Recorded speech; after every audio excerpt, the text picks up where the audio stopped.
Somatic hybridisation के method में सबसे पहले हम दो अलग अलग स्पीसीज लेंगे और उनकी प्लांट सेल के प्रोटोप्लास्ट को आइसोलेट करेंगे। प्रोटोप्लास्ट आइसोलेशन पर हमने एक सेपरेट वीडियो अलग से बनाई हुई है। यदि आप उसको डिटेल में देखना चाहते हैं तो डिस्क्रिप्शन बॉक्स में हम एक लिंक डाल देंगे, वहां से आप उसे देख लेना। यहाँ पर हम आपको शॉर्ट में ही बताएंगे।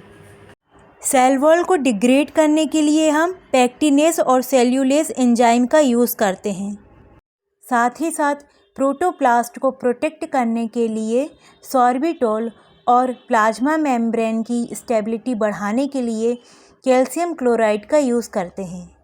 इस प्रकार हमें विदाउट सेल वॉल प्रोटोप्लास्ट प्राप्त हो जाता है। अब हम इसी एंजाइम सॉल्यूशन में प्रोटोप्लास्ट को रखकर दो अलग अलग स्पीसीज के प्रोटोप्लास्ट का फ्यूज़न कराएंगे। प्रोटोप्लास्ट मिक्सचर को हाई पीएच और हाई Ca2+ कॉन्सेंट्रेशन में 37 डिग्री सेल्सियस पर 30 मिनट तक रखते हैं। यह मेथड कुछ स्पीसीज के लिए टॉक्सिक हो सकती है। प्रोटोप्लास्ट मिक्सचर को 80 से 50% PEG पॉलीएथाइल ग्लाइकोल से 15 से 30 मिनट तक ट्रीट करते हैं। फिर धीरे धीरे PEG को हटाने के लिए उपयुक्त न्यूट्रिएंट मीडियम से प्रोटोप्लास्ट को धो लेते हैं।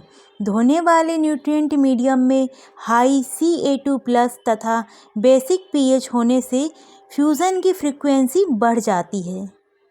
PEG मॉलिक्यूल्स और Ca2+ जैसे पॉजिटिव चार्ज के माध्यम से प्रोटोप्लास्ट की प्लाज्मा मेम्ब्रेन एक दूसरे के साथ बॉन्ड बना सकती हैं, जिससे प्रोटोप्लास्ट एक दूसरे के पास आ जाते हैं।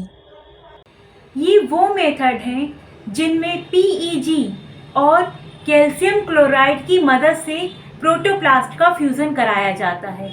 अब हम एक ऐसी मेथड को देखेंगे जिसमें करंट सप्लाई करके प्रोटोप्लास्ट का फ्यूज़न होता है। इलेक्ट्रोफ्यूज़न टेक्निक में प्रोटोप्लास्ट का फ्यूज़न हाई वोल्टेज की पल्स द्वारा प्रेरित किया जाता है। हाई वोल्टेज पल्स के कारण प्रोटोप्लास्ट की मेम्ब्रेन के स्ट्रक्चर में थोड़े समय के लिए पोर्स जनरेट होते हैं, जिससे प्रोटोप्लास्ट का फ्यूज़न हो जाता है। यह प्रोसेस माइक्रोस्कोप के नीचे स्पेशल डिवाइस इलेक्ट्रोपोरेटर की हेल्प लेकर की जाती है। सबसे पहले लो वोल्टेज के इलेक्ट्रिक पल्स की हेल्प लेते हैं, फिर प्रोटोप्लास्ट को माइक्रो मैनिपुलेटर की हेल्प से इलेक्ट्रोड के बीच सरकाते हैं। जब दो प्रोटोप्लास्ट इलेक्ट्रोड के बीच आते हैं जिनका आपस में फ्यूज़न कराना है, उनको हाई वोल्टेज का माइन्यूट पल्स देते हैं, जिससे प्रोटोप्लास्ट का फ्यूज़न हो जाता है।